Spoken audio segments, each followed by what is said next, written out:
So then you went from that, and then you got into canine? Yeah, came back into patrol for a couple of years, and then, went into a canine position. So we hadn't had dogs at the Reddings Police Department for over a decade. We had a couple of dogs that we had, drug dogs, and were great, but didn't do the, the person searching stuff that we were looking for in law enforcement. So I was fortunate to start our canine program back in 2000, and it's still going strong today. And you're involved in helping relocate these dogs too afterwards, right? Didn't you're part of a program that after they retire, they put them in homes or something like that? No, we have Communities for Policed Canines is a nonprofit organization that we have, and I helped start that with Kelly Jo Kella, who was a community member at the time. And I'd always had this idea of with some sort of community nonprofit that would support the dogs. Dogs are expensive. They're expensive to purchase, expensive to keep up, all the things that go along with that. And the city obviously has limited funds. And then you talk about dogs when they retire, what happens to them?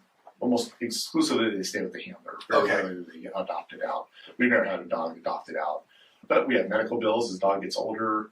All the things that happen to us happen to dogs. And we have this dog now that's served our community for 10 or 12 years. And now the handler has to foot the bill thousands of dollars when this dog's now 10, 12 years old.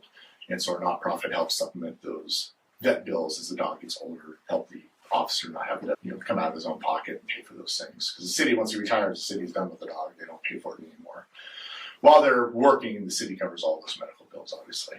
Those dogs are like, was that like Schützen training, I think they call it, right? Like dogs are highly, when you get them, there's a lot of money invested in them. There is. A lot. There is. We get our dog through a vendor, so we get calls all the time of, hey, we have this dog, it's just not working out at the house, we'd love to donate it to the police, which is great, we get it. It's like, that's awesome, but there's a lot that goes into training dogs and money that goes into them, and so we buy our dogs from vendors, and our vendor, we trust our vendor to go out wherever they need to purchase a dog. A lot of our dogs come from the Czech Republic. That's where our vendor gets most of his dogs and brings them over here. And they come over with some basic training. They know how to do some bite work, and they've been tested for law enforcement, some courage testing. You can't just take a regular dog and expect them to perform like a police dog. There's certain skills and prey drive versus defense drive that they have that dogs have. We want a balance of. You don't want a dog that's a land shark that's going to go out and bite everything and just be crazy. Right, and that's a prey drive. We're not chasing things. And there's a defense drive where a dog gets scared and bites you because he's scared. Right, that's what most domestic dogs. When you get bit by a domestic dog, that's why they're biting. They're scared and they bite and they run away.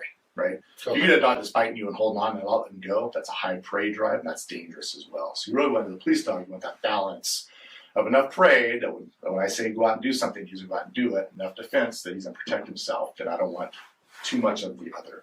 A good balance there. So we trust our vendor to find those dogs for us, and then we bring them in and do a month-long training, and then it's every month we're doing 16 hours a month of training with our dogs. 16 hours a month. So every week we're doing 4 to 8 hours a month, a week training the dogs. It's constant that we do.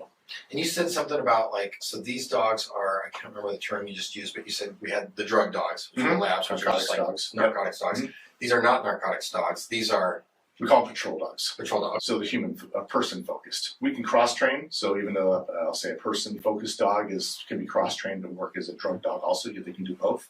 But I'd say a person dog focus is to find people. And police dogs are first and foremost locating tools. We use them to find people and things because their nose is 10,000 times better than ours. And if dogs didn't find people or find things, we probably wouldn't have police dogs in American society. That's because of that locating tool that we have is why we have police dogs. The bites and all that stuff is obviously high profile and it's fun to watch during demonstrations, but what we actually do when we actually bite somebody is a very small percentage versus actually deploying a dog to go find them.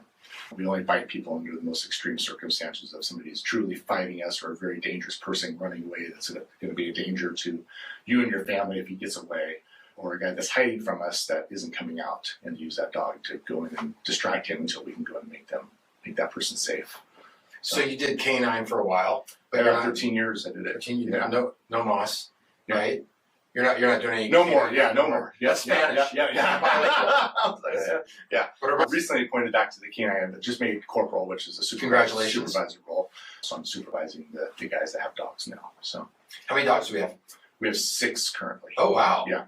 And these are all out in the field helping with law enforcement. Yep.